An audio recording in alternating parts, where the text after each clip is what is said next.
You won't believe me when I say this, but the reason why you're constantly fatting and thinning your iron shots is because your driver swing is completely and utterly messing them up. And it's going against the classic advice you've been told for years, ever since you first started playing. And the idea is simple. You've been working so hard on eradicating that slice of your driver, launching it higher. It's actually had a negative effect on your ability to crush your irons and get that ball, then divot strike. So if you are hitting fat and thin iron shots, in this video, I'm gonna show you how you can identify it and fix it fast. And the main thing we're gonna be fixing is this angle of attack. We need this with 7-iron to be way more negative than it is right there. We need it to be around -4.5 degrees. Let's see if with our irons, we can do that today. If you're like this with your 7-iron, oh, that is danger. So what is it we are fixing today? We're fixing your ability to stop lifting up through impact. You know that scenario where the club head wins the race between your hands? This. So the first thing at level 1 is our ball position theory. This is so good. I love showing students this because straight away at level 1, we get into a bingo moment. And this has worked with levels of golfer from complete beginner all the way up to advanced players. So if we show you this here, and I highlight this black mark in the middle of my stance on my circle. And let's just say we leave that black mark there, and that's the lowest point of our swing. Can you see? If I move the ball towards the back of my stance, how this would encourage a more downwards hit, because the lowest point of the swing is after the golf ball, okay? Now, the opposite affects when we move the ball forward in our stance. If our low point is before the golf ball, we are more likely to hit up on this golf ball, meaning with an iron, if our ball position is too far forward, we're gonna ground out early. We're gonna hit it fat, and we're gonna hit it thin, and we're not gonna enjoy that strike. So think about it simply. The further your ball position goes towards your front foot, the more likely you are to ground out early.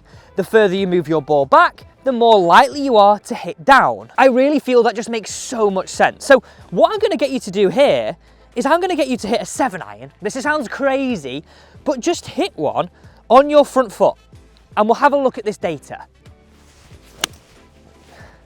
How high did that just go? And what I mean by high is high early. Still feel it on my fingers.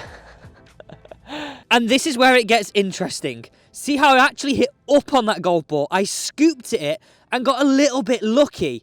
See how it has a 1.6, no negative number next to it, and a slight up. That really shows having the ball further forward. Of course, you can hit good shots, but we're leaving it a little bit more to chance. And every golfer that comes to me here on the lesson tee is looking for that big word, consistency.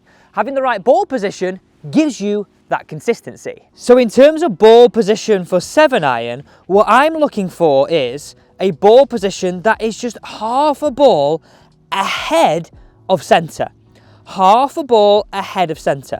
We don't want to move it too far back, but around about here is exactly what we're looking for. Because now our low point is so close to our golf ball, when we transfer our weight, our low point, our black line, now can move ahead. Think about it. If it's so far forward, even if I transfer my weight, it's so hard to get it ahead of the golf ball. Let's hit this one away with that correct ball position just here. Look at the difference in strike. Did you see that divot? -5.4. That's seriously down on the golf ball. We said anything near 4.5 would have been the absolute dream. Let's now move on to level 2. This is where we start to make the golf swing a lot more natural, where golfers can get feedback instantly whether you're doing it right or wrong. Plus, you can do reps at home without consequence to really drill your golf swing this winter.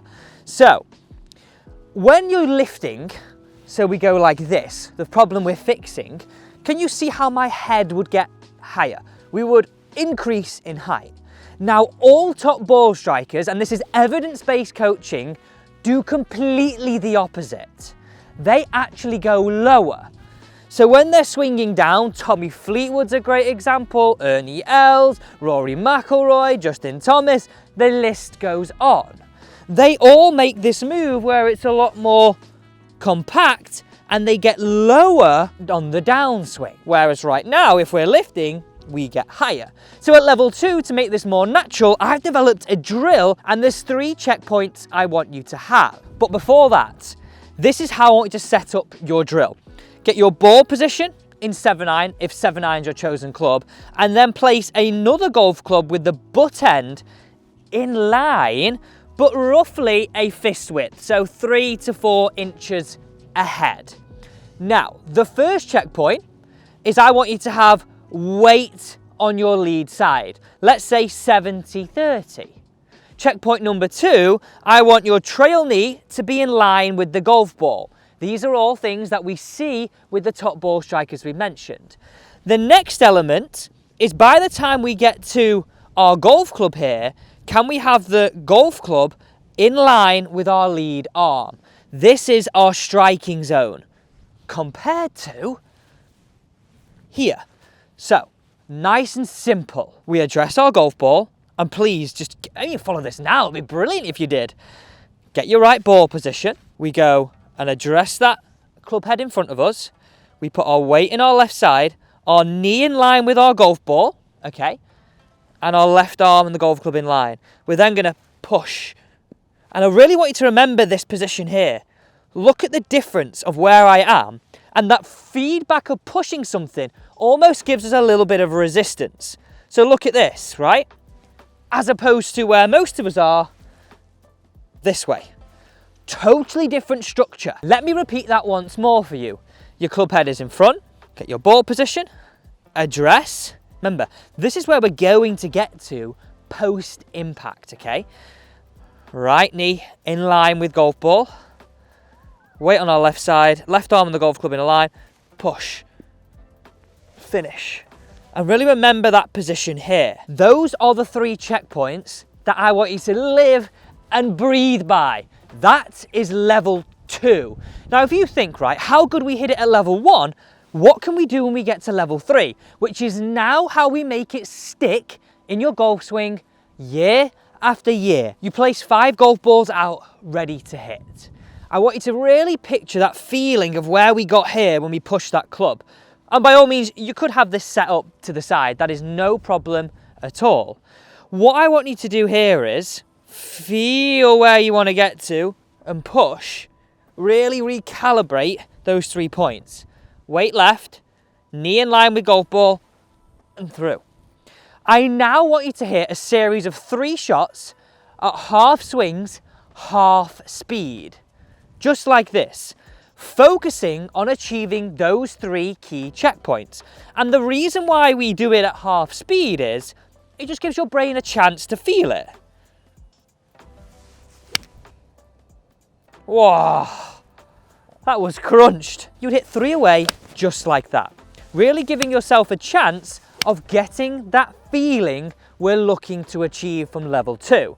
This is how we make it bed in. Then, if you feel comfortable, I want you then to hit a full shot, but do it this way. Let's see if we can make a full shot, but with that 3/4 follow through.